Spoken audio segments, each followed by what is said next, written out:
Hello नमस्कार दोस्तों, स्वागत है आप सबका अमित क्लासेस आगरा के स्टडी प्लेटफॉर्म पर।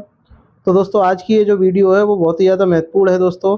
वो इसलिए क्योंकि इसमें हमने टॉप 60 प्रश्नों को शामिल किया हुआ है और ये वही प्रश्न है दोस्तों 2011 से लेकर के 2023 तक कई बार एग्जामों में पूछे गए हैं।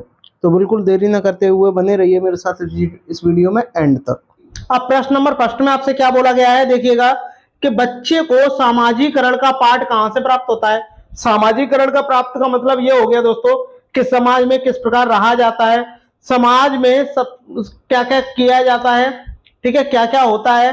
तो इसका जो पाठ है वो कहां से प्राप्त होता है, क्या परिवार से प्राप्त होता है, विद्यालय से, बच्चे की बात हो रही है दोस्तों, वयस्क की बात नहीं हो रही है, सांस्कृतिक केंद्र से, धार्मिक केंद्र। तो आप कहोगे परिवार से प्राप्त होता है। मैं कहूंगा क्यों, क्योंकि परिवार में की जो पहली शिक्षिका होती है, परिवार में जो माँ होती है वो बच्चे की क्या होती है, पहली शिक्षिका होती है, वही सिखाती है बच्चों को।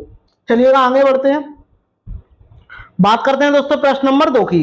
प्रश्न नंबर 2 में बोला है भारत में बाल विवाह, बाल विवाह का मतलब जिनकी भी 18 साल से उम्र कम है उनका विवाह हो जाना ही क्या है, बाल विवाह कहलाता है। का निरोध, निरोध का मतलब होता है विरोध, क्या होता है, विरोध करना कि ये गलत है। अधिनियम किस वर्ष पारित हुआ था, तो देखो पारित कब हुआ था, 2006 में, 2008 में, 2011 में या 1997 में। तो आपको ध्यान रखना है ऑप्शन नंबर जो आपका ए है वो करेक्ट हो जाएगा, यानी 2006 में पारित हुआ था। जबकि बात करें दोस्तों लागू की, और लागू कब हुआ था, ये 1 नवंबर 2007 को क्या है, ये लागू हो गया था पूरे भारतवर्ष में। चलिएगा आगे बढ़ते हैं, बात करते हैं दोस्तों प्रश्न नंबर 3 की। प्रश्न नंबर 3 में क्या बोला है, निम्न में से कौन सा कथन जो है सही है, बताइए। आपको क्या है, करेक्ट स्टेटमेंट आपको पता लगाना है। एकल परिवार में दहेज प्रथा सामान्य बात है। पहले बात करते हैं दोस्तों परिवार की। जो आपका परिवार है ये 2 भागों में से मिलकर बना है। पहले में कौन आता है, एकल होता है, पहला कौन सा होता है, एकल होता है, और दूसरा होता है दोस्तों संयुक्त परिवार। कौन सा, संयुक्त परिवार होता है। एकल परिवार में क्या होता है, माता पिता और उनके अविवाहित बच्चे होते हैं। जबकि बात करें संयुक्त परिवार में माता पिता, दादा दादी, चाचा चाची, ताऊ ताई और उनके अविवाहित बच्चे जो हैं सभी शामिल होते हैं। तो ऐसा परिवार क्या कहलाता है, संयुक्त परिवार कहलाता है। तो ये वाला तो क्या हमें सही वाला चाहिए था, तो ये तो भाई रॉन्ग है। एकल परिवार में बाल श्रम सामान्य बात है, आप कहोगे एकदम गलत। दहेज प्रथा बाल श्रम शहरों में सामान्य बात है, आप कहोगे एकदम गलत। दहेज प्रथा और बाल श्रम सामाजिक बुराई जरूर है, दहेज लेना एक सामाजिक बुराई है, ठीक है, और बालकों से श्रम करवाना ये भी क्या है, एक सामाजिक बुराई है। तो आपका ऑप्शन नंबर जो आपका सी है वो करेक्ट हो जाएगा। चलिएगा आगे बढ़ते हैं दोस्तों, बात करते हैं प्रश्न नंबर 4 की। प्रश्न नंबर 4 में आपसे क्या बोला है, एकल परिवार। अभी मैंने आपको बताया एकल परिवार में क्या होते हैं, माता पिता होते हैं, माता पिता, और कौन होते हैं, उनके बच्चे, और कौन होंगे, उनके बच्चे। अब देखिएगा केवल पति पत्नी होंगे, आप कहेंगे एकदम गलत। संपूर्ण परिवार जिसमें बच्चे, उनके माता पिता, दादा दादी आ गए, गलत हो गया। वर्ष 1950 के बाद बना परिवार एकल परिवार, आप कहोगे एकदम गलत। तो आपका ऑप्शन नंबर बी करेक्ट है। परिवार जिसमें माता पिता हो और उनके अविवाहित बच्चे हों, ऐसा परिवार क्या कहलाता है, आपका एकल परिवार कहलाता है। चलिएगा आगे बढ़ते हैं दोस्तों, बात करते हैं प्रश्न नंबर 5 की। प्रश्न नंबर 5 में आपसे क्या बोला गया है, देखिएगा पीने के लिए सुरक्षित पानी को क्या कहते हैं, बताइए। यानी पीने के लिए जो पानी क्या हो, सुरक्षित हो, उसको क्या कहेंगे, कमेंट करके बताइएगा क्या कहेंगे। पीने योग्य पानी, ताजा पानी, नल का पानी या अशुद्ध जल, बताइए क्या कहेंगे, कमेंट करके बताइएगा क्या कहेंगे आप लोग। तो आपका होगा ऑप्शन नंबर जो आपका ए है वो करेक्ट हो जाएगा। पीने के लिए जो सुरक्षित पानी होगा उसे पीने योग्य पानी कहते हैं। चलिएगा आगे बढ़ते हैं, बात करते हैं दोस्तों प्रश्न नंबर 6 की। प्रश्न नंबर 6 में क्या बोला गया है, देखिएगा इसमें आपसे बोला गया है मिनी माता। अब आपको पता होना चाहिए कि मिनी माता जो रोग है वो कैसे होता है, ठीक है। तो मैं आपको बता दूं, जापान में एक जगह है जहां क्या है, मिनी माता नाम से वो मशहूर है। कहाँ है, जापान में है। और वो ये क्या, ये जगह जो है वो समुद्र के किनारे है, और वहां पर जितनी भी मछलियां थी उनमें क्या है, एक पदार्थ, एक तत्व पाया गया जिसके कारण काफी लोग घायल हो गए, उनकी मृत्यु तक हो गई, बीमार भी हो गए और उनकी मृत्यु तक हो गई उस मछली को खाने से। तो उस मछली में ज्यादा मात्रा में क्या पाया गया वो आपको बताना है। मछली खाने से होता है जिसमें अधिक मात्रा में क्या हो, तो बताइए क्या हो, आर्सेनिक हो, पारा हो, कैडमियम हो, या उपरोक्त सभी। तो आप कहोगे सर क्या होना चाहिए इसमें, पारा। अगर पारा ज्यादा होगा तो पारे की अधिकता से कौन सा रोग होता है आपका, मिनीमाता रोग हो जाता है। और पारे का संकेत क्या होता है दोस्तों, Hg होता है। इसको दूसरी भाषा में मरकरी भी कह देते हैं, क्या मरकरी भी कह देते हैं, जिसका यूज किसमें होता है, थर्मामीटर वगैरह में किया जाता है। बात करते हैं दोस्तों प्रश्न नंबर 7 की। इसमें आपसे क्या बोला है, निम्नलिखित में से कौन सी ग्रीन हाउस गैसें हैं। अब आपको बताना है ग्रीन हाउस गैसें हैं, क्या कार्बन डाइऑक्साइड है, क्या मीथेन है, क्या जलवाष्प है। आप कहोगे ये तो तीनों है, जब तीनों दिया गया है तो आप क्या लगा दोगे, उपरोक्त सभी हो जाएगा। अब कार्बन डाइऑक्साइड के साथ और भी होती है, जैसे CFC, क्लोरोफ्लोरोकार्बन, जो कि आपका फ्रीज एसी में पाई जाती हैं, ठीक है, ये आपको ध्यान रखनी है दोस्तों। N2O भी होती है। ये सब क्या है, आपकी ग्रीन हाउस गैसें हैं। चलिएगा आगे बढ़ते हैं, बात करते हैं दोस्तों प्रश्न नंबर 8 की। प्रश्न नंबर 8 को करने से पहले जितने भी भाई बहन लाइव देख रहे हैं तो एक बार चैनल को लाइक शेयर सब्सक्राइब जरूर करें। चलिएगा स्टार्ट करते हैं प्रश्न नंबर 8। निम्नलिखित में से जल में घुलनशील विटामिन कौन से हैं। अब आपको ये पता होना चाहिए भैया, जल में घुलनशील विटामिन की बात हो रही है तो विटामिन आपके दो प्रकार के होते हैं। आप कहोगे कौन कौन से, एक आपके जो जल में घुल जाते हैं और एक आपके जो वसा में घुल जाते हैं। अब जल में कौन कौन से घुल जाते हैं, वो आपके बी और सी हैं, और वसा में जो घुलनशील होते हैं वो कौन कौन से हैं, KE, DA। देखिए आप इसको एक ट्रिक की सहायता से आप इसको ध्यान रख सकते हो, जैसे कि आपने यहां लिख दिया गई भैंस पानी में, गई भैंस पानी में। अब पानी में कौन चली गई, पानी में कौन, पानी यानी जल, कौन गई है, भैंस, भैंस यानी BC, कौन गई है, BC यानी भैंस गई है। और जबकि वसा की बात करें तो वसा हमारा किससे प्राप्त होता है, दूध दही से ही प्राप्त होता है, तो उसमें बैक्टीरिया पाए जाते हैं, और बैक्टीरिया को ही आप क्या कह सकते हो, कीड़ा कह सकते हो, क्या कीड़ा कह सकते हो। कीड़ा से आप ध्यान रख सकते हो कि ये आपकी कौन सी है, वसा में घुलनशील है। बात करते हैं दोस्तों विटामिन ए की, कि भाई विटामिन ए जल में घुलनशील, आप कहोगे बिल्कुल भी नहीं है, डी भी नहीं है और के भी नहीं है। कौन सी आपकी बी वाली करेक्ट हो जाएगी। विटामिन बी की कमी से कौन सा रोग होता है, आप बोलोगे बेरी बेरी रोग होता है। विटामिन के की कमी से रुधिर का थक्का नहीं जमता। विटामिन डी की कमी से रिकेट्स नामक बीमारी हो जाती है, यानी हड्डी संबंधी रोग हो जाता है। और विटामिन ए की कमी से रतौंधी नामक रोग हो जाता है, ये आपको ध्यान में रखना है। और जो आपको इसमें दिया नहीं है वो कौन सा, विटामिन सी, और विटामिन सी की कमी से स्कर्वी नामक बीमारी हो जाती है, इसका भी आपको ध्यान में रखना है दोस्तों, ठीक है। और विटामिन सी ज्यादातर खट्टे पदार्थों में पाया जाता है। चलिएगा आगे बढ़ते हैं। आई होप आपको वीडियो अच्छी लग रही होगी, अगर अच्छी लग रही हो तो लाइक शेयर सब्सक्राइब जरूर करें। देखिएगा गोलकुंडा किला किसने बनवाया था, आपको पता होना चाहिए। जो गोलकुंडा किला है ये आंध्र प्रदेश में स्थित था, लेकिन वर्तमान में ये कहाँ है, आपका तेलंगाना में है। कहाँ है, तेलंगाना में है।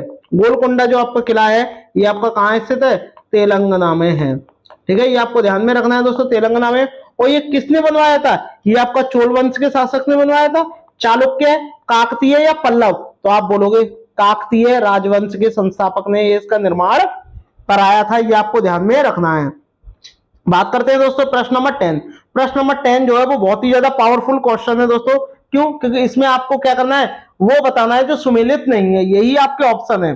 तो देखिएगा सबसे पहले बात करते हैं प्रोजेक्ट घड़ियाल। इसकी शुरुआत कब हुई थी, 1975 में हुई थी, तो ये वाला तो करेक्ट है। प्रोजेक्ट गेंडा और हिम तेंदुआ, इसकी शुरुआत कब हुई थी, सन 1987 में हुई थी, ठीक है दोस्तों।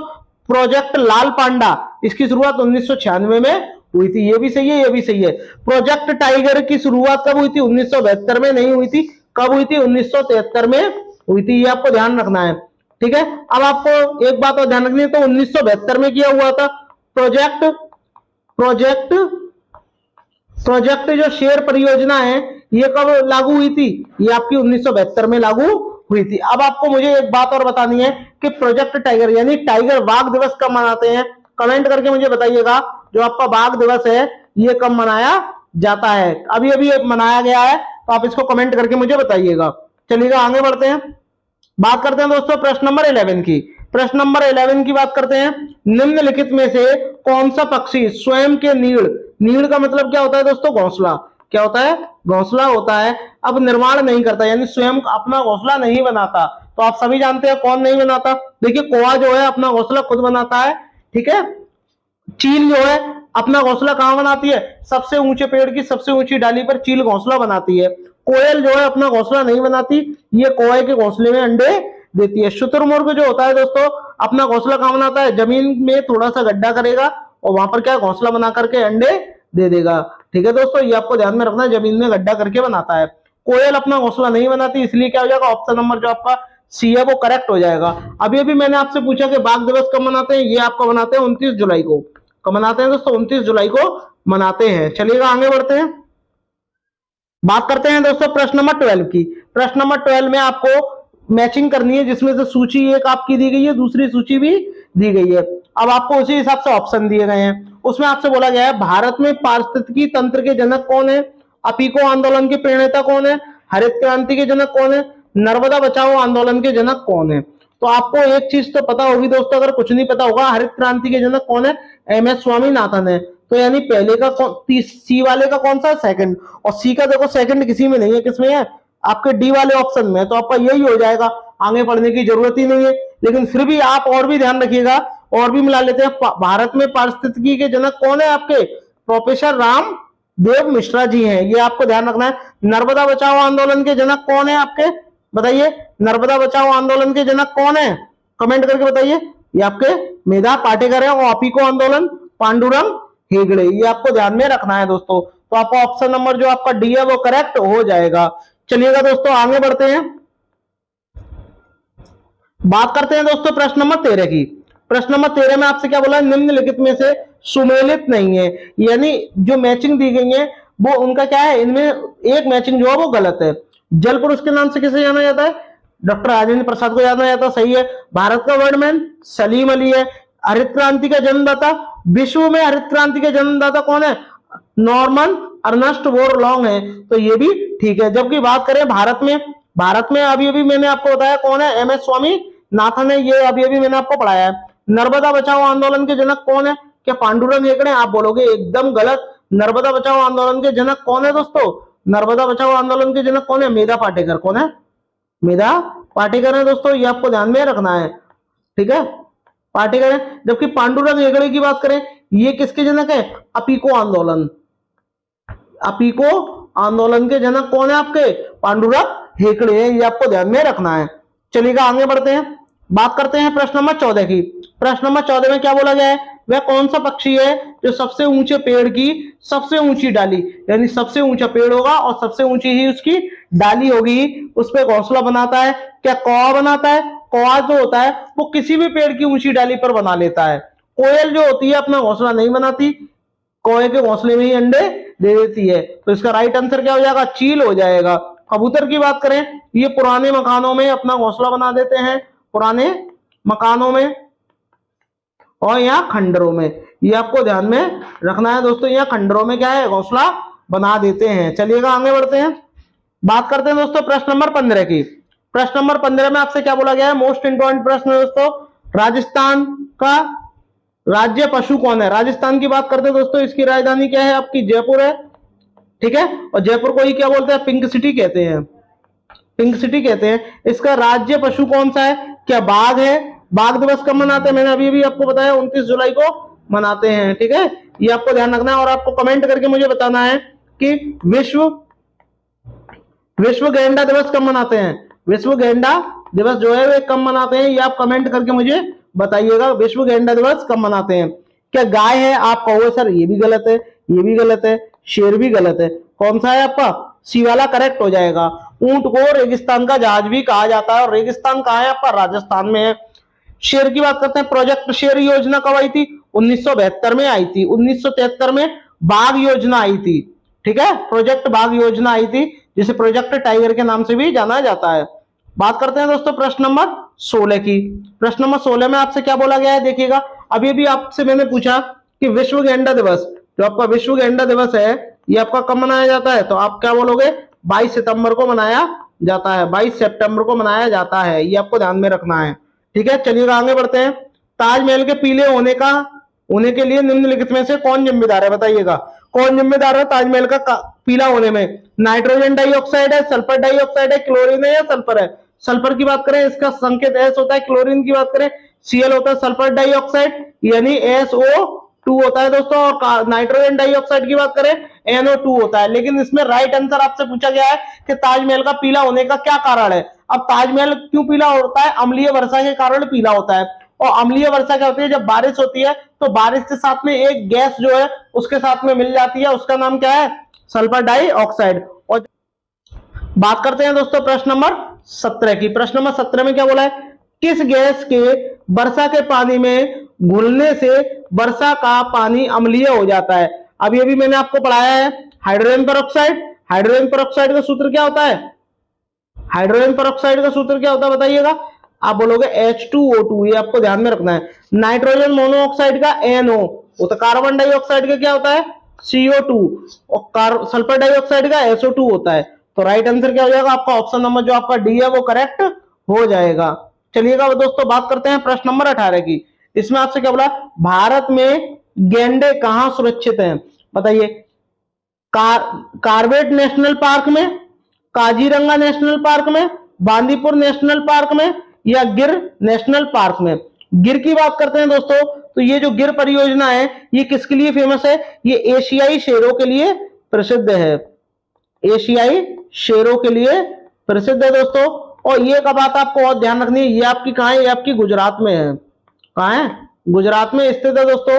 वही बात करते हैं बांदीपुर नेशनल पार्क की, ये आपकी कहां है? कर्नाटक में है। कर्नाटक में। और कर्नाटक का एक नृत्य है जिसका नाम क्या है? यक्षगान। क्या है? यक्षगान है। ये भी आपको ध्यान में रखना है, सीटेट का मोस्ट इंपॉर्टेंट प्रश्न है दोस्तों। बात करते हैं दोस्तों जिम कॉर्बेट नेशनल पार्क की, इसका पुराना नाम क्या है? Heli national park. Heli national park जो है इसका पुराना नाम है दोस्तों, ये भी आपको ध्यान में रखना है दोस्तों। और ये कहां स्थित है? ये आपका उत्तराखंड में स्थित है। उत्तराखंड में स्थित है दोस्तों। और उत्तराखंड में भी कहां पर? नैनीताल जिले में स्थित है। बात करते हैं काजीरंगा। काजीरंगा इसका करेक्ट हो जाएगा, ये एक सींग के गैंडे के लिए प्रसिद्ध है। और ये कहां है आपका? ये आपका असम में स्थित है। ठीक है, ये भी आपको ध्यान में रखना है दोस्तों। चलिएगा आगे बढ़ते हैं, बात करते हैं दोस्तों प्रश्न नंबर 19 की। प्रश्न नंबर 19 में आपसे क्या बोला है? निम्नलिखित में से कौन सा पर्यावरण का भौतिक कारक है? अब आपको बताना है कि इनमें से कौन सा भौतिक कारक है। अब भौतिक कारक कौन कौन से होते हैं? जैसे वायु हो गया आपका, गैस हो गई, वायु गैस, मृदा हो गई, लकड़ी हो गई, कोयला हो गया। ठीक है, ये क्या है आपके भौतिक कारक? पत्थर हो गया, ये क्या है? भौतिक कारक है। क्या पेड़ पौधे हैं, वायु है, मनुष्य, सूक्ष्म जीव है? आप कहोगे देखिए पेड़ पौधे क्या है आपके? सजीव है, मनुष्य भी सजीव है, सूक्ष्म जीव भी सजीव है। लेकिन बात हो रही है यहाँ भौतिक कारक की, और भौतिक कारक क्या है आपका? वायु है। इसलिए आपका राइट आंसर क्या हो जाएगा? ऑप्शन नंबर जो है बी के साथ में लॉक हो जाएगा। आई होप आपको वीडियो अच्छी लग रही होगी, तो सभी भाई बहन लाइक शेयर सब्सक्राइब जरूर करें। बात करते हैं दोस्तों प्रश्न नंबर 20 की। और प्रश्न नंबर 20 में आपसे क्या बोला गया है? देखिएगा, एक सूची एक दी गई है, दूसरी भी दी गई है, और आपको मैचिंग करनी है। विश्व जल दिवस कब मनाते हैं? आपका 22 मार्च को मनाते हैं, यानी पहले का तीसरा। और पहले का तीसरा आपका ऑप्शन नंबर सी में दिया है, आगे करने की जरूरत ही नहीं है। पृथ्वी दिवस कब मनाते हैं? 22 अप्रैल को मनाते हैं। ओजोन दिवस आपका 16 सितंबर को मनाते हैं, जबकि विश्व पर्यावरण दिवस आपका 5 जून को मनाते हैं। तो ये आपको ध्यान में रखना है दोस्तों। चलिएगा आगे बढ़ते हैं, बात करते हैं दोस्तों प्रश्न नंबर 21 की। प्रश्न नंबर 21 में क्या बोला है? राष्ट्रीय पाठ्यचर्या की रूपरेखा 2000 के अनुसार पर्यावरण अध्ययन को किस कक्षा से पढ़ाना चाहिए? यानी पर्यावरण जो विषय है आप कौन सी कक्षा से पढ़ाना चालू करेंगे? बताइएगा कमेंट करके। क्या पहली क्लास से पढ़ाओगे, दूसरी से? आप बोलोगे सर पहली से, गलत हो जाएगा। पहली से क्यों पढ़ाएंगे? छठी में तो खत्म हो जाता है, और नवीं की तो बात ही नहीं है, क्योंकि छठी के बाद में तो खत्म हो जाता है। तो तीसरी से 5वीं तक जो है पर्यावरण विषय पढ़ाया जाता है, ये आपको ध्यान में रखना है। चलिएगा आगे बढ़ते हैं, बात करते हैं दोस्तों प्रश्न नंबर 22 की। प्रश्न नंबर 22 में आपसे क्या बोला गया है? देखिएगा, मोस्ट इंपॉर्टेंट प्रश्न है। पर्यावरण अध्ययन के शिक्षण हेतु निम्नलिखित में से कौन सा उद्देश्य आवश्यक नहीं है? अब आपको नेगेटिव वाला चाहिए, जहां पे भी नेगेटिव की बात है वही लगा दो। अवलोकन, मापन, भविष्य कथन और वर्गीकरण जैसे कौशलों का विकास करने की बात हो रही है। आप कहोगे नेगेटिव तो है नहीं है, नेगेटिव नहीं है तो गलत है। पर्यावरण को खोजने का अवसर, ये भी पॉजिटिव है, पॉजिटिव है इसलिए गलत है। भौतिक एवं सामाजिक पर्यावरण के प्रति संवेदनशील विकसित विकास की बात हो रही है, ये भी सही है लेकिन ये गलत है। तो यही वाला क्या हो जाएगा? करेक्ट हो जाएगा। विज्ञान के आधारभूत तथ्यों और सिद्धांतों को रट कर याद करना, ठीक है। दत्त कार्य देना, ये क्या है, गलत वर्ड है। ठीक है। केवल शब्द आ जाए, क्या आ जाए, केवल आ जाए, परिभाषा आ जाए, परिभाषा आ जाए, हतोत्साहित आ जाए, ये सारे क्या है, नेगेटिव वर्ड है, ये आपको ध्यान में रखने हैं दोस्तों। बात करते हैं प्रश्न नंबर 23 की। प्रश्न नंबर 23 में आपसे क्या बोला गया है, कमेंट करके मुझे बताइएगा कि प्रश्न नंबर 23 का राइट आंसर क्या होगा, कमेंट करिएगा। पर्यावरण की शिक्षा से लाभ है, अब आपको बताना है कि भैया पर्यावरण की जो शिक्षा दी जा रही है इससे कुछ लाभ है या नहीं है, तो बताइए क्या लाभ है। पर्यावरण का महत्व का ज्ञान होता है, ये वाली बात ठीक है, चलो ज्ञान हो जाएगा। पर्यावरण प्रदूषण के कारणों से जानकारी हो जाएगी, ये भी ठीक है। प्रदूषण के प्रभाव से बचने के उपाय ज्ञात हो जाएंगे, तो ये वाला आपका ये भी ठीक ठाक है, ये भी क्या है आपका करेक्ट है, ये भी ठीक है भाई। एक बात, पर्यावरण का महत्व का ज्ञान हो जाएगा, पर्यावरण में उसका ज्ञान हो जाएगा। पर्यावरण प्रदूषण किन किन कारणों से होता है ये भी पता चल जाएगा। पर्यावरण प्रदूषण के प्रभाव से बचने का आपको उपाय भी पता चल जाएगा, क्यों, अगर प्रदूषण हो रहा है तो उसको कैसे बचा जाए, तो ये आप सीख जाओगे। तो आपका ये भी ठीक है, ये भी ठीक है, ये भी ठीक है, तो 3 तो लगा नहीं सकते, इसलिए उपरोक्त सभी जो है वो करेक्ट हो जाएगा, यानी ऑप्शन नंबर जो आपका डी है वो करेक्ट हो जाएगा। चलिएगा दोस्तों आगे बढ़ते हैं। आई होप आपको वीडियो अच्छी लग रही होगी, अगर अच्छी लग रही हो तो सभी भाई बहन लाइक शेयर सब्सक्राइब जरूर करना दोस्तों। बात करते हैं प्रश्न नंबर 24 की। निम्नलिखित में से, ये आपको बताना है प्रश्न नंबर 24 से, निम्नलिखित में से कौन सा वर्तमान पर्यावरण अध्ययन पाठ्यक्रम के 6 मुख्य थीमों में से नहीं है। अब आपके 6 मुख्य थीम कौन कौन से होते हैं दोस्तों, तो पहले आपको यह पता होना चाहिए, जिसमें से पहला मुख्य थीम क्या है, परिवार, परिवार और मित्र। ठीक है दोस्तों। दूसरे की दोस्तों बात करते हैं, दूसरा क्या है, भोजन, दूसरा भोजन है। तीसरे की बात करते हैं पानी, तीसरा क्या है, जल है। चौथे की दोस्तों बात करते हैं आवास, क्या है, आवास है दोस्तों। पांचवे की दोस्तों बात करते हैं, पांचवा क्या क्या है आपका, यात्रा। और छठवें की दोस्तों बात करते हैं, छठवें का नाम क्या है, हम चीजें कैसे सीखते हैं। ठीक है, ये आपका क्या हो जाएगा, कैसे सीखते हैं, यहां लिख दे रहा हूं, सीखते हैं। ये आपके क्या है, 6 जो क्या है मुख्य थीम है, और उपथीम कितने हैं, उपथीम 4 हैं। ठीक है दोस्तों। लेकिन अब हमसे क्या पूछा, मुख्य थीमों में से एक नहीं है, तो आप कहोगे सर देखो आवास भी है, हम चीजें कैसे बनाते हैं ये भी है, भोजन भी है।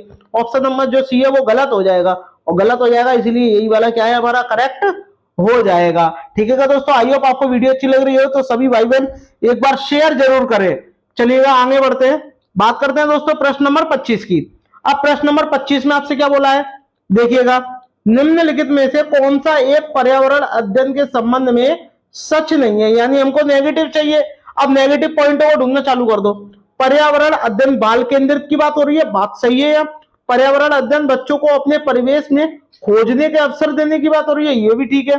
पर्यावरण अध्ययन वर्णों और परिभाषाओं, बात मिल गया, यही क्या है आपका करेक्ट हो जाएगा, क्योंकि इसमें नेगेटिव वर्ड बोला है, परिभाषाओं पर बल नहीं दिया जाता। पर्यावरण अध्ययन की प्रकृति कैसी है, एकीकृत है, ये भी ठीक है। तो आपका राइट आंसर क्या हो जाएगा, आपका ऑप्शन नंबर जो आपका सी है वो करेक्ट हो जाएगा। बात करते हैं दोस्तों प्रश्न नंबर 26 की। प्रश्न नंबर 26 में आपसे क्या बोला गया है, देखिएगा, इसमें आपसे क्या बोला है, पढ़ते हैं प्रश्न को। निम्नलिखित में से कौन सा पर्यावरण का उद्देश्य नहीं है। आपको नेगेटिव वाला चाहिए तो नेगेटिव पॉइंटों को आपको ध्यान में रखना होगा। परिवेशीय मुद्दों पर जागरूकता का विकास करना, यह भी ठीक है। बच्चे को स्वयं अपने हाथों से कार्य करने और खोजने के क्रियाकलापों से जोड़ना, यह भी बात ठीक है। बच्चों को पाठ्य पुस्तक की परिभाषा है, यही वाला हो जाएगा। बच्चों को जिज्ञासा और सृजनात्मकता का पोषण करना, यह भी ठीक है। तो आपका राइट आंसर क्या हो जाएगा, नेगेटिव वाला सी है, इसीलिए क्या हो जाएगा, यही करेक्ट हो जाएगा। बात करते हैं दोस्तों प्रश्न नंबर 27 की। प्रश्न नंबर 27 में आपसे क्या बोला है, पर्यावरण अध्ययन के संदर्भ में बोझ के बिना सीखना क्या बताता है। अब आपको यह बताना है कि भाई पर्यावरण की जो शिक्षा में बोझ के बिना जो सीखना शब्द है ये आपको क्या सिखाता है, तो आप बताइए। स्कूल बैग कम करना, यानी स्कूल का जो बैग का वजन है वो कम करना, आप कहोगे एकदम गलत। ईवीएस पाठ्य पुस्तकों का अध्यायों की कमी, यानी अध्यायों का मतलब चैप्टर कम करना, आप कहोगे नहीं। अवरोध का भार कम करने की जरूरत है, यानी जो फालतू की जो चीजें एक्स्ट्रा चीजें उनका जो भार होता है वो कम करना होता है। तो आपका ऑप्शन नंबर जो आपका सी है वो करेक्ट हो जाएगा दोस्तों, ऑप्शन नंबर सी जो है वो करेक्ट हो जाएगा। चलिएगा दोस्तों आगे बढ़ते हैं, बात करते हैं दोस्तों प्रश्न नंबर 28 की। प्रश्न नंबर 28 में क्या बोला है, काजीरंगा नेशनल पार्क कहाँ स्थित है? अभी मैंने आपको बताया असम में स्थित है। कहाँ स्थित है? असम में स्थित है। और किस लिए प्रसिद्ध है? ये एक सींग के गैंडे के लिए प्रसिद्ध है। ये भी आपको ध्यान में रखना है दोस्तों, एक सींग के गैंडे के लिए प्रसिद्ध है। ठीक है, मैं लिख दे रहा हूं, एक सींग के गैंडे के लिए प्रसिद्ध है। और गेंडा दिवस कब मनाते हैं? ये आपके 22 सितंबर को मनाते हैं। ये भी आपको ध्यान में रखना है। अब उत्तर प्रदेश में एक ही है जिसका नाम क्या है? दुधवा है, चंद्रप्रभा है। दुधवा राष्ट्रीय उद्यान कहाँ है आपका? ये आपका उत्तर प्रदेश में। गुजरात की बात करते हैं, गिर राष्ट्रीय उद्यान, गिर नेशनल पार्क जो है, जो आपका गिर नेशनल पार्क है, ये आपका कहां स्थित है? ये भी आपका गुजरात में स्थित है। राजस्थान की बात करते हैं दोस्तों, तो राजस्थान के भरतपुर में केवला देव है, रणथंभौर है। ये सारे क्या है? राजस्थान के हैं। तो एक लिख लो केवला देव, ये आपको ध्यान में रखना है दोस्तों। तो ये आपके हो जाएगा। तो आपका ऑप्शन नंबर जो आपका डी है वो करेक्ट हो जाएगा। ठीक है, ध्यान रखिएगा। चलिएगा आगे बढ़ते हैं, बात करते हैं दोस्तों प्रश्न नंबर 29 की। अब प्रश्न नंबर 29 में क्या बोला गया है? पर्यावरण शिक्षा से आपका क्या अभिप्राय है? बताइएगा। पर्यावरण शिक्षा से आपका क्या अभिप्राय है? बताइएगा। विद्यार्थियों पर अतिरिक्त बोझ डालकर व्यस्त रखना, क्या आपका यह अभिप्राय? आप बोलोगे ये तो नेगेटिव बात है, हमें पॉजिटिव चाहिए। पर्यावरण का समग्रता से ज्ञान कराना, विद्यार्थियों का मनोरंजन कराना, गलत हो जाएगा। पर्यावरण को दूषित होने से बचाया जाए, इससे भी बढ़िया ये वाला है, ऑप्शन नंबर जो आपका डी है वो करेक्ट हो जाएगा। आप पर्यावरण से आपका क्या, आप पर्यावरण क्यों पढ़ा रहे हो? ताकि पर्यावरण प्रदूषित ना हो। ठीक है, चलिएगा आगे बढ़ते हैं, बात करते हैं दोस्तों प्रश्न नंबर 29 की। प्रश्न नंबर 29 मोस्ट इंपॉर्टेंट प्रश्न है दोस्तों। साइलेंट वैली, जिसको क्या बोलते हैं? शांत घाटी हिंदी में कहते हैं। क्या बोलते हैं? शांत घाटी कहते हैं दोस्तों।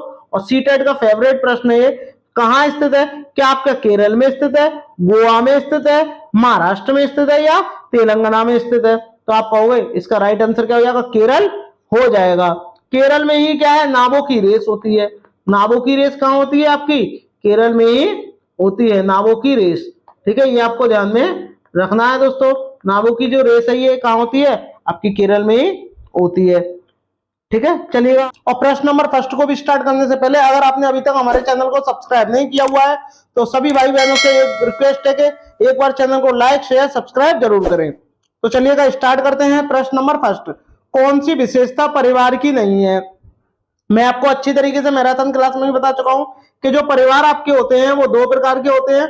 एक आपका एकल परिवार होता है और एक आपका संयुक्त परिवार होता है।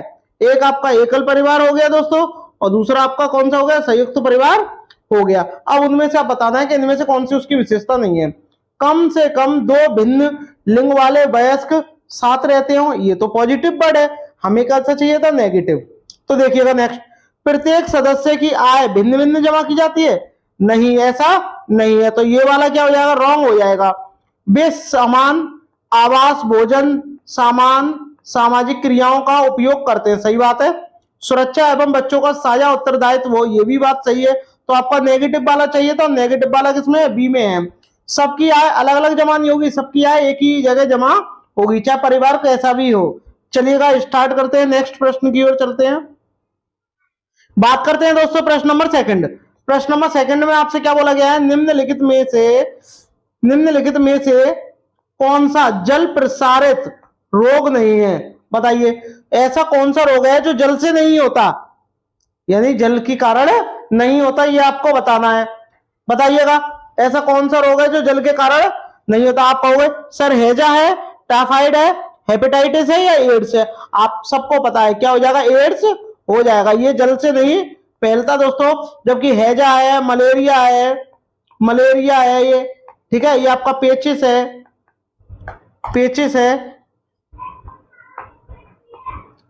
है, पीलिया है, ये दूषित जल के कारण फैलते हैं। ठीक है दोस्तों, ये आपको ध्यान में रखने हैं। चलिएगा आगे बढ़ते हैं, बात करते हैं प्रश्न नंबर थर्ड की। प्रश्न नंबर थर्ड में आपसे क्या बोला गया है? देखिएगा, प्रदूषण द्वारा उत्पन्न होने वाले रोगों के युग्म का चयन करना है, यानी इनमें से कौन सा रोग है जो प्रदूषण के कारण फैलता है? तो बताइएगा कौन सा रोग है जो आपका प्रदूषण के कारण फैलता है? बताइएगा, कमेंट करके बताइएगा कौन कौन से रोग हैं जो प्रदूषण के कारण फैलते हैं। देखिए कैट क्राई सिंड्रोम ये प्रदूषण के कारण नहीं फैलता, जबकि मिनीमाता फैलता है। अब दोनों होने चाहिए तो क्या हो जाएगा, ये वाला रॉन्ग हो जाएगा। उच्च रक्तचाप ये है नहीं है। हैजा पानी के कारण फैलता है, ये भी आप जानते हो।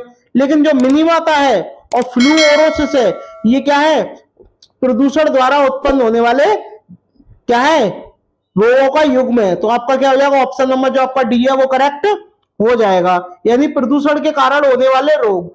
मिनीमाता किसके कारण होता है आप जानते हो, मछली में जो HG यानी पारा जो इसकी मात्रा अधिक हो जाती है तो वहां पर क्या होता है, मिनीमाता रोग हो जाता है। ये आपको ध्यान में रखना है। एक दूसरे से जुड़े जटिल खाद्य श्रृंखला कहलाती है। बताइए क्या कहलाती है, जो एक दूसरे से जुड़े रहते हैं, कनेक्ट रहते हैं, वो श्रृंखला क्या कहलाती है।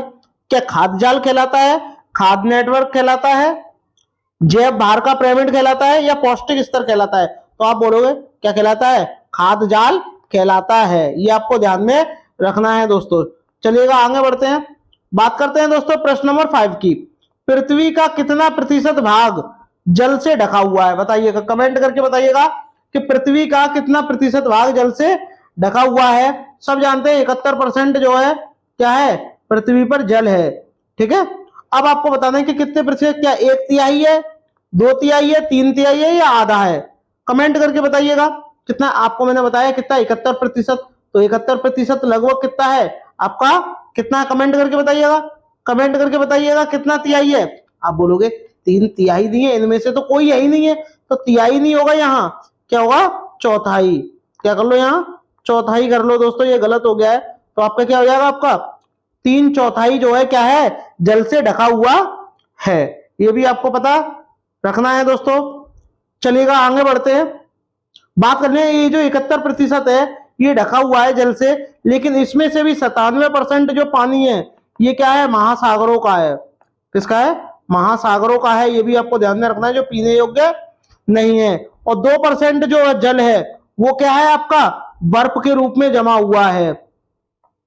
और 1% केवल क्या है, पीने योग्य है, जो कि नदियों में है, झीलों में है। ये आपको ध्यान में रखना है, या भूमिगत है। ठीक है, चलिएगा आगे बढ़ते हैं, बात करते हैं दोस्तों प्रश्न नंबर 6 की। इटाई रोग जल में से किस धातु के घुलने के कारण होता है, बताइए। जो इटाई रोग है, जल में कौन सी धातु घुल जाती है तो इटाई रोग हो जाता है, ये आपको बताना है। बताइएगा, क्या पारा, कैडमियम, कैल्शियम, या इनमें से कोई नहीं। देखिए कैल्शियम तो हड्डियों के लिए होता है और ये विटामिन डी में पाया जाता है, जबकि कैडमियम की बात करें तो आपका राइट आंसर हो जाएगा। पारा जो होता है इसकी अधिकता से मिनीमाता रोग हो जाता है। ये भी आपको ध्यान में रखना है दोस्तों, मिनीमाता रोग। ठीक है, चलिएगा आगे बढ़ते हैं। निम्नलिखित में से आपको बताना है कि निम्नलिखित में से कौन सा रोग जल से संबंधित नहीं है। क्या हैजा है, कसरा है, डायरिया है, या पीलिया है, बताइए। तो आप बोलोगे कसरा जो है ये जल से संबंधित नहीं है दोस्तों। जल से संबंधित मलेरिया आपका होता है, पीलिया होता है, हैजा होता है, डायरिया होता है। चलिएगा आगे बढ़ते हैं, बात करते हैं दोस्तों प्रश्न नंबर 8 की। इसमें आपसे बोला है जल की आर्द्रता। आर्द्रता का मतलब क्या होता है, नमी। किसके द्वारा मापा जाता है, बैरोमीटर के द्वारा मापा जाता है, हाइड्रोमीटर के द्वारा, फेदोमीटर के द्वारा, या मर्केली स्केल के द्वारा। आपको पता होना चाहिए बैरोमीटर के द्वारा क्या मापते हैं, वायु दाब।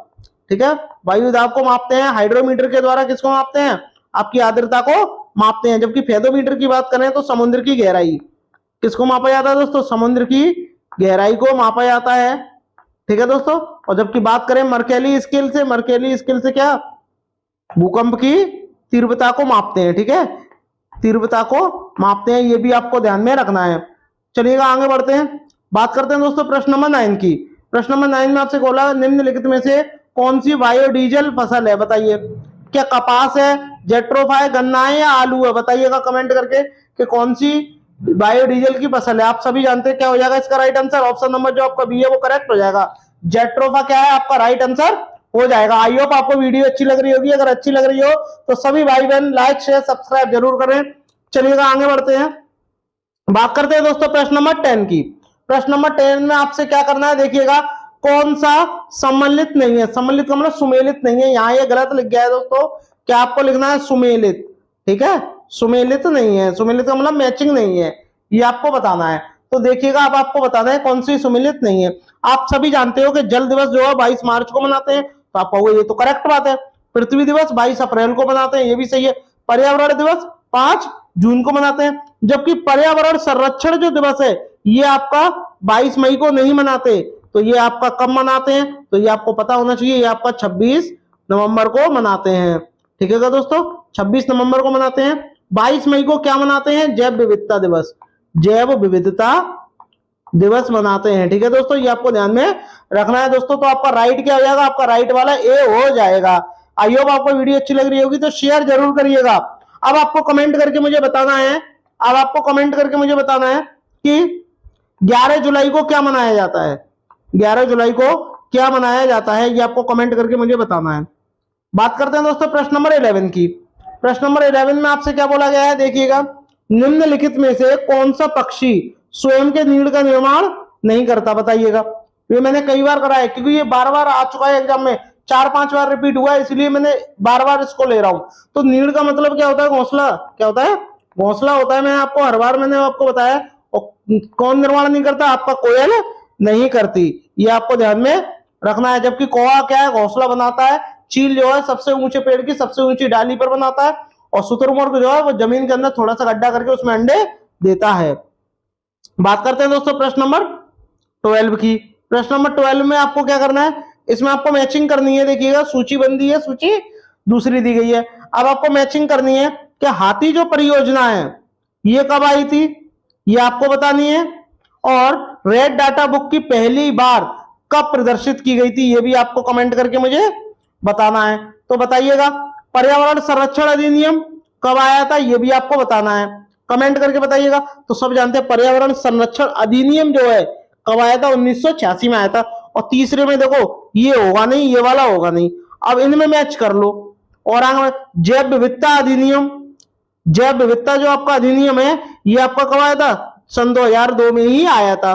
तो यानी बी का तो बी हो गया, तो आप कहोगे ये इसमें पहला दिया, ये कट गया, यही वाला आपका हो गया। क्योंकि बात करते हैं रेड डाटा बुक की, रेड डाटा बुक 1966 में आई थी, और हाथी भी जो परियोजना है ये आपकी 1992 में लागू हुई थी। ठीक है दोस्तों, चलिएगा आगे बढ़ते हैं। बात करते हैं दोस्तों प्रश्न नंबर 13 की। प्रश्न नंबर 13 में क्या करना है, आपको सुमेलित नहीं करना है, यानी जो आपका गलत है वो आपको बताना है। 11 जुलाई को क्या जनसंख्या दिवस मनाता है, अभी भी मैंने आपसे पूछा, करेक्ट बात है। विश्व गेंडा दिवस 22 सितंबर को मनाते हैं। विश्व पर्यावरण संरक्षण जो दिवस है 26 नवंबर को मनाते हैं। और राजाजी राष्ट्रीय जो उद्यान है ये आपका राजस्थान में स्थित है, आप कहोगे एकदम गलत, ये आपका कहां स्थित है, यूके, यूके यानी उत्तराखंड में स्थित है दोस्तों। और उत्तराखंड में ही क्या है, फूलों की घाटी, फूलों की घाटी जो राष्ट्रीय उद्यान है ये भी आपका कहां है, आपका उत्तराखंड में है। राजस्थान की बात करते हैं दोस्तों, इसकी राजधानी क्या है, जयपुर है। क्या है आपकी, इसकी राजधानी जयपुर है दोस्तों। और आमेर का किला भी जयपुर में ही है, ये भी आपको ध्यान में रखना है। और जयपुर को ही पिंक सिटी कहते हैं। और जयपुर का एक आपको, जयपुर में किसी भी जिले का एक आपको बताना है राष्ट्रीय उद्यान कौन सा है, वो आप कमेंट करके मुझे बताइएगा, कमेंट करके बताइएगा। राजस्थान का कोई भी राष्ट्रीय उद्यान बताइए। बात करते हैं दोस्तों प्रश्न नंबर 14 की। चावल को पॉलिश करने पर कौन सा विटामिन जो है नष्ट हो जाता है, ये आपको बताना है। यानी चावल पे अगर हम पॉलिश कर दें तो इनमें से कौन सा विटामिन जो है नष्ट हो जाएगा, ये आपको कमेंट करके मुझे बताना है। तो बताइएगा कौन सा विटामिन जो है वो नष्ट हो जाएगा, बताइए। एक्सकॉर्बिक अम्ल नष्ट हो जाएगा, कैल्सीफेरॉल नष्ट हो जाएगा, थायरोक्सिन या थायमीन, बताइएगा, कमेंट करके मुझे बताइएगा। तो आप बोलोगे भाई चावल पे अगर पॉलिश कर दोगे तो विटामिन जो आपका B1 है ये नष्ट हो जाएगा, और विटामिन B1 की वजह से कौन सा रोग हो जाएगा, वेरी वेरी रोग हो जाएगा, ये भी आपको पता होना चाहिए। अब वेरी वेरी रोग हो जाएगा तो कौन सा विटामिन है, B1, और B1 को ही क्या बोलते हैं, थायरिन कहते हैं, ये भी आपको ध्यान में रखना है दोस्तों। विटामिन आपके कितने होते हैं, जल में घुलनशील आपके BC होते हैं। और जबकि बसा की बात करें तो KEAD, ये भी आपको मैंने आपको ट्रिक की सहायता से मैंने आपको बताया है, ध्यान में रखिएगा। चलिएगा आगे बढ़ते हैं दोस्तों। बात करते हैं प्रश्न नंबर 15 की। निम्न में से कौन सी खरीफ की फसल नहीं है। अब आपको ये पता होना चाहिए खरीफ की जो फसल है कब बोई जाती है, ये आपकी जून और जुलाई में बोई जाती है, ये ठीक है दोस्तों, जुलाई में बोई जाती है। और काटी कब जाती है, ये आपकी अक्टूबर से ये आपकी नवंबर में काटी जाती है, ये आपको ध्यान में रखनी है दोस्तों, ठीक है, नवंबर तक काटी जाती है दोस्तों। और इसके अंतर्गत कौन कौन सी फसल आती है, बताइएगा कमेंट करिए कौन कौन सी आती है। आप बोलोगे सर चावल भी आती है, क्या आती है, चावल आती है आपकी, गन्ना आती है, गन्ना है, मक्का है, ये आती है, इसके अंदर आती है, ठीक है, ये आपको ध्यान में रखनी है। लेकिन खरीफ की फसल नहीं है, तो आप बोलोगे गेहूं नहीं है। अब गेहूं नहीं है तो गेहूं किसकी फसल है, आप बोलोगे सर रबी की फसल है दोस्तों। और रबी की फसल में क्या आता है, गेहूं आता है आपका, ठीक है, जौ आता है, चना आता है, मटर आता है और सरसों आती है, ये आपको ध्यान में रखना है। चलिएगा आगे बढ़ते हैं, बात करते हैं प्रश्न नंबर 16 की। प्रश्न नंबर 16 में क्या बोला है, यदि एक अध्यापक आलू, चावल, ब्रेड व शक्कर के कुछ उदाहरणों का सहारा लेता है तो वह क्या पढ़ाना चाहता है, बताइए। विटामिन, कार्बोहाइड्रेट, प्रोटीन या खनिज लवण। कमेंट करके मुझे बताइएगा कि क्या पढ़ाना चाहता है। आप जानते हो कि भाई इनमें कोई प्रोटीन तो पाया नहीं जाता, क्या होता है, ये कार्बोहाइड्रेट पाया जाता है, ये आपको ध्यान में रखना है दोस्तों। चलिएगा आगे बढ़ते हैं, बात करते हैं प्रश्न नंबर 17 की। इसमें आपसे क्या बोला है, सबसे अधिक प्रोटीन पाई जाती है, बताइए। सबसे अधिक या सबसे ज्यादा प्रोटीन किसमें पाई जाती है, क्या उड़द की दाल में पाई जाती है, क्या अरहर की दाल में पाई जाती है, मटर में पाई जाती है, ये आपका सोयाबीन में पाई जाती है। तो आप क्या बोलोगे, सोयाबीन में पाई जाती है। अब कितनी पाई जाती है, लगभग 40% इसमें प्रोटीन पाई जाती है, ये आपको ध्यान में रखना है दोस्तों। चलिएगा बात करते हैं प्रश्न नंबर 18 की। शहद का प्रमुख घटक है, बताइए। क्या ग्लूकोज है, सुक्रोज है, फ्रक्टोज है या माल्टोज है। कमेंट करके बताइएगा शहद का जो प्रमुख स्रोत है ये क्या है। आपको पता होना चाहिए कि शहद का जो प्रमुख घटक है वो क्या है, आपका फ्रक्टोज है। क्या है दोस्तों, फ्रक्टोज है, ठीक है, ये आपको ध्यान में रखना है दोस्तों। फ्रक्टोज भी कह देते हैं, फ्रक्टोज भी कह देते हैं।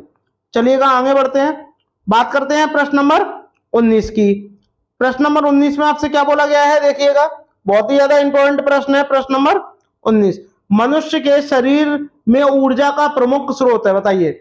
यानी जैसे खाते हैं और तुरंत उन्हें एनर्जी आ जाती है, उसका स्रोत क्या है, प्रोटीन है, कार्बोहाइड्रेट है, विटामिन है या खनिज लवण है। आप बोलोगे क्या है, कार्बोहाइड्रेट है, इससे आपको तुरंत एनर्जी आती है। एनर्जी प्रोटीन से भी आती है, विटामिन से भी आती है, खनिज लवण से भी आती है, बट ये तुरंत नहीं आती, कुछ समय बाद आती है, ठीक है दोस्तों। चलिएगा आगे बढ़ते हैं, बात करते हैं दोस्तों प्रश्न नंबर 20 की। आयोडीन से रिलेटेड है, आयोडीन की कमी से कौन सा रोग होता है। कमेंट करके मुझे बताइएगा कि आयोडीन की कमी से कौन सा रोग होता है।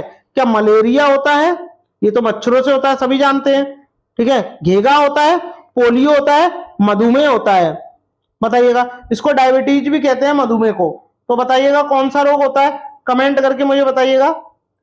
आप बोलोगे कौन सा रोग होता है, सर घेंगा नामक रोग होता है दोस्तों। इससे क्या होता है, जो त्वचा होती है वो काफी मोटी हो जाती है, ये मीठा खाने के कारण होती है, मीठा खाने के कारण होती है मधुमेह की बीमारी खाने से, ठीक है, ये आपको ध्यान में रखना है।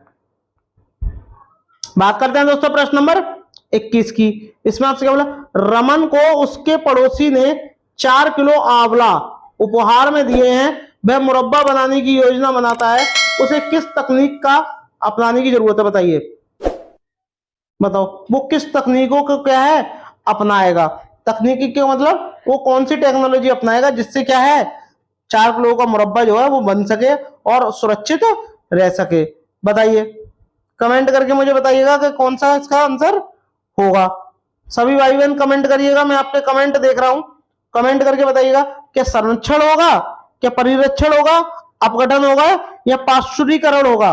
तो इसका आपका राइट आंसर क्या हो जाएगा, परिरक्षण हो जाएगा। इससे क्या हो जाएगा, जो आंवला होंगे वो सही रहेंगे, यानी बेकार नहीं होंगे। और आंवले में कौन सा विटामिन पाया जाता है, विटामिन सी पाया जाता है, ठीक है, ये भी आपको ध्यान में रखना है दोस्तों। और विटामिन सी पाया जाता है, और विटामिन सी की कमी से कौन सा रोग होता है, स्कर्वी नामक रोग होता है, ठीक है, ये भी आपको ध्यान में रखना है दोस्तों, स्कर्वी नामक रोग होता है। बात करते हैं दोस्तों प्रश्न नंबर 22 की। निम्नलिखित में से कौन सा सदाबहार पेड़ नहीं है, सदाबहार पेड़ नहीं है, बताइए। क्या नीम है, इमली है, बबूल है या सहतूत है, बताइएगा कौन सा नहीं है। सहतूत है, बताइए। ये सहतूत गलत लिख गया है, ये सहतूत ऐसे लिखता है, सहतूत, ठीक है, ये आपको ध्यान में रखना है दोस्तों। तो आपका राइट आंसर क्या हो जाएगा, आपका डी वाला ही हो जाएगा। जो सहतूत है ये सदाबहार पेड़ नहीं है, ठीक है। चलिएगा आगे बढ़ते हैं, बात करते हैं दोस्तों प्रश्न नंबर 23 की। निम्नलिखित में से भारत का कौन सा क्षेत्र उष्ण कटिबंधीय सदाबहार वन से ढका हुआ है, बताइए। उष्ण कटिबंधीय सदाबहार वन से ढका हुआ है, ये आपको बताना है। क्या गुजरात का अर्थ शुष्क क्षेत्र से है? आप ये बताओगे। आप कहोगे भाई गुजरात का शुष्क क्षेत्र से नहीं है, एकदम गलत हो जाएगा। पूर्वीय घाट गलत, पश्चिमी घाट और मध्य। सर्वाधिक वन कहाँ पाए जाते हैं? ये आपके एमपी में पाए जाते हैं, ये भी आपको ध्यान में रखना है। लेकिन इसका क्या हो जाएगा? पश्चिमी घाट हो जाएगा। और पश्चिमी घाट किसको बोलते हैं? केरल को कहते हैं दोस्तों, ये भी आपको ध्यान में रखना है, ठीक है। और केरल में ही क्या है? शांत घाटी। शांत घाटी जो राष्ट्रीय उद्यान है ये कहाँ है आपका? ये भी आपका केरल में ही है, ठीक है। चलिएगा आगे बढ़ते हैं, बात करते हैं प्रश्न नंबर 24 की। भारत के किस राज्य में सर्वाधिक वन है? अभी अभी जस्ट मैंने बताया, उत्तराखंड की पहले बात करते हैं तो फूलों की घाटी, फूलों की घाटी राष्ट्रीय उद्यान, ठीक है। और एक और है, ये आपको बताना है कौन सा? राजा जी। क्या? राजा जी। राजा जी जो राष्ट्रीय उद्यान है ये भी आपका कहाँ है? ये आपकी उत्तराखंड में स्थित है। जो आपका मध्य प्रदेश है इसका राइट आंसर हो जाएगा, यानी एमपी में क्या है? सर्वाधिक वन है। उत्तर प्रदेश की दोस्तों बात करते हैं तो दुधवा है, दुधवा राष्ट्रीय उद्यान है, चंद्रप्रभा है, ठीक है। केरल की बात करते हैं दोस्तों, अभी भी मैंने आपको बताया शांत घाटी। क्या है? शांत घाटी जो आपका राष्ट्रीय उद्यान है ये आपका कहाँ है? केरल में ही है। केरल में ही नावों की रेस होती है।